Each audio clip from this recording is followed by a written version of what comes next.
we still are sitting, or Jimmy Townsend's family and daughter, they're now sitting in the same exact spot that they were sitting in back in 85, with nothing getting done and seemingly no one trying or even attempting to put in the maximum effort.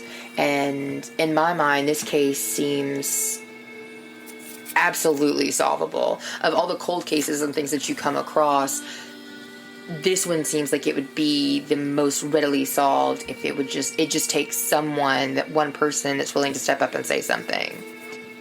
Luckily for Miss Christie, she does not have to do this fight alone, even though... She got me. Well, from the get, she's had Miss Doty Allen, who sent me the email initially, who is the reason for us doing this episode. It just, at the basic level, she's I want to call her a silent partner, but that's not right, because she is relentlessly yelling in everybody's ears and all of the emails and all of the people that may or may not be able to do something and say something. So she's like a conscience. Basically, she's the nagger, and I please don't take that the wrong way, Miss Doty. Don't take that the wrong way. What'd you call her? It is the best kind. She's a white of relentless. That nagging voice in the back of your head, that's what Miss Doty is to every person out there that is not even trying to pay attention. My mom's a pretty bad nagger. Yeah, well, she has... Love you, boo. Sent out countless emails. She has spent... I can only assume that she spends the majority of her waking hours listening to podcasts and then relentlessly trying to get Jimmy's story heard. You don't know how she lives her life? I don't, but that's what I would assume just from our conversations, because so she doesn't eat? Doesn't sleep? Doesn't go to the bathroom? Nope, not even a little bit. Mm-mm. You are a terrible imaginer. But she has reached out to Dateline, got them on a list to do an episode for Dateline. She said they told her they were way down the list, but at least she's got them on the list. She reached out to Real Time Real Crime. You remember the guy that did the Courtney Coco case? Hey, I was on that case. Go listen to it. Yeah, I'm amazing to listen to, apparently. Yeah, apparently.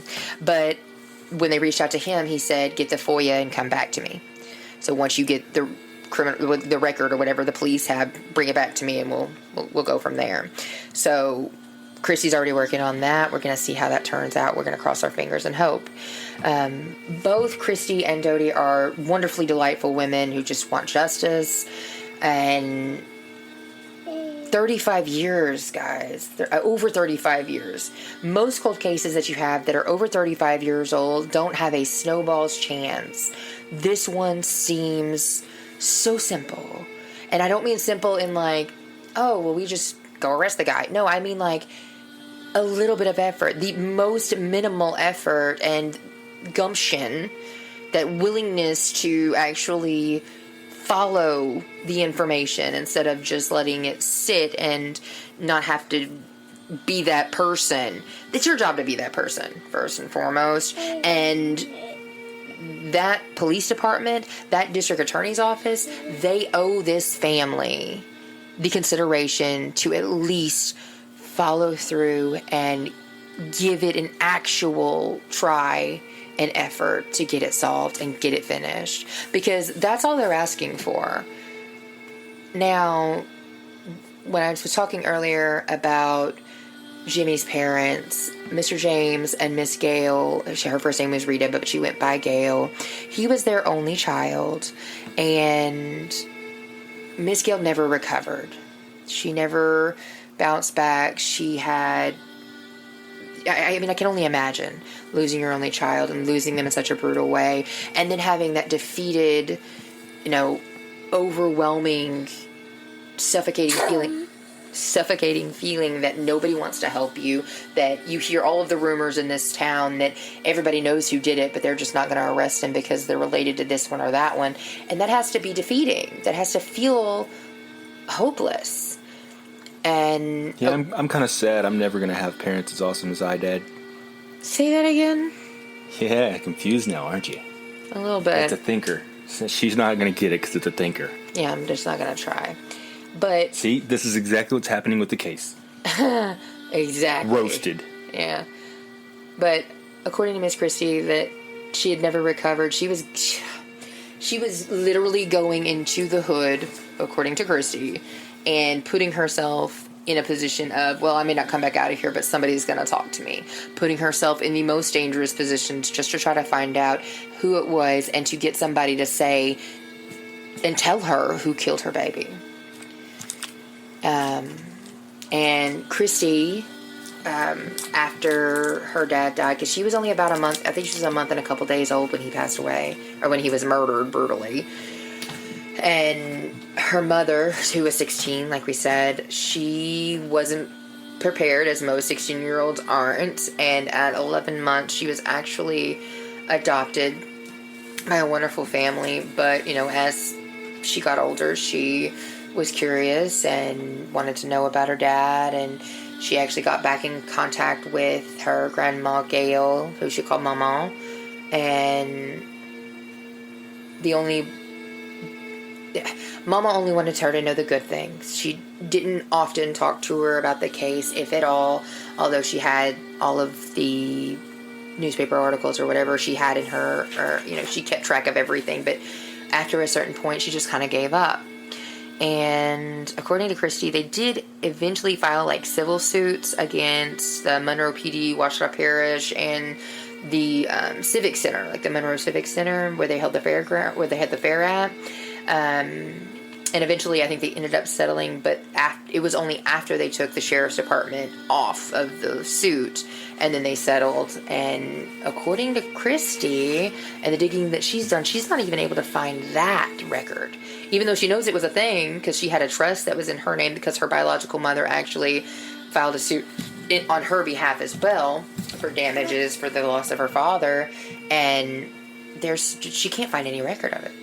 So, just one of those things that make you scratch your head and wonder, what is actually happening, right? So, when it comes down to what I'm hoping everyone can take away from this, and what we're trying to get accomplished, and what Christie is trying to get accomplished, she wants someone to listen, hear this, and do something about it, because she knows the bow-legged guy is still alive. He is still in the area. So are everyone else that is still involved that hasn't already passed away. I believe Shane has passed away. Anthony, the only surviving member of the side that wasn't in the gang, between Jimmy, Shane, and Anthony. Anthony's the only one who's still alive. And according to the information that I received, he's not quick to speak about the incidents. And, anybody who at that age, that young of an age, witnesses something like that, even if you didn't witness the entirety of the attack, just finding your friend in that state can be traumatic. So they all have a shared, post-traumatic stress. And from what I understand, I believe Shane took his own life. So this affected more than just the immediate family, more than just Christie growing up without her biological father, and more than just her growing up without ever really getting to meet him. This affected way more families, way more people than just Jimmy and his family. So when you're talking about getting justice, you're talking about righting wrongs that have happened for the last 39 years because nobody wanted to do their job in 85. And that's what is really aggravating about this, is because this could have been over and done with. It could have been brought to a conclusion and saved the heartache and saved the trauma for the family members and the next generation and the next generation.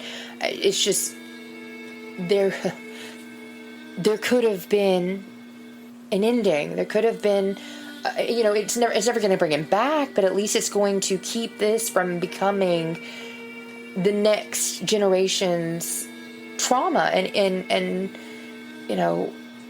Christie has grown up in a world where she was well loved and had a great family from everything that she's told me, and she's got a beautiful family now, but this still is an everyday thought that is a prevalent thought and is a fight that she fights every single day, that more than one person can step up and become a part of giving her the win that she deserves, giving her the finality that her family and she absolutely deserves. And the problem with cold cases is usually that most of the people involved, whether it be the witnesses or the law enforcement officers, etc., they've either died or they're too old to remember, or, you know, it's been such a long time that time has faded those memories and made it nearly impossible to, you know, actually pinpoint a person. But that's not entirely the case here. There are people who remember. There are people who know. And like I was talking about the bow-legged guy, last year, he walked in to Christy's job. And really all you have to do is go look at any of the comments on any of her public posts about her dad's murder and getting justice and asking for help doing that from the DA and everybody else up there. All you have to do is look at the comments. People remember. People know who it was. Even some of the members of law enforcement that have retired or are no longer on the force, like, have weighed in. Like, yeah, they know who they are. They have names, and it's just it's baffling to me that much information can still be out there almost 40 years later, and nobody's doing anything about it. So that's why we have to make everybody aware of this whole case and what's going on, just to get a little. Stir the pot. Right. And for what Christy is asking in doing this episode and getting the information out there, literally all she wants is to be heard. She wants this to make enough noise that it triggers action. So what we can do, and what all of you can do, no matter where you are, like I said, the easiest thing, it's so simple. Share this story. Share it. Share this episode on my podcast. She's got another, like, share the link to the news article, share the petition. I'll have it on my Twitter, I'll have it on my YouTube, I'll have it on my TikTok. Share those. Yep. Just tell people. Share your chicken. Talk about it, especially if you're in Louisiana, especially if you're in the Monroe, up there in that area. People, your voice and all of everybody else's voices, they can make a difference. Even if we don't actually solve anything or put the cuffs on anybody, if we make enough noise, or if enough noise is made, maybe Christy and her family will finally get the justice they deserve, and to be able to put this whole thing in a little nice box and say, we got you. And they get the justice that should have been given to them. Closure. Almost 40. And you know, I hate the word closure, especially in this kind of stuff, because there's never really a closure. It's more of close your mouth. a succinct ending. Just to kind of know that you did everything that you could do, that the right people were held responsible and accountable for what happened, and then that's all you can do. So maybe if we get loud enough, the Ouachita Parish DA's office has no choice but to listen. So if you have any information regarding the case, you can contact Crime Stoppers at 318-388-CASH, CASH. Christy has an award for $1,000 for information that leads to an arrest. And I'm going to leave you with one last word from Christy. And as you listen to what she has to say and what you need to take away from this, I hope you guys can kind of try to put yourself in the same situation and just take that couple extra minutes that it would take to help her out and to try to get justice for this family. And with that, we'll see you guys next time. Doses. Here's Christy. I'm not trying to keep anything or hide anything. I need this just as much, you know, and I just want justice. I want them to do what's right. It's time. It's way past time.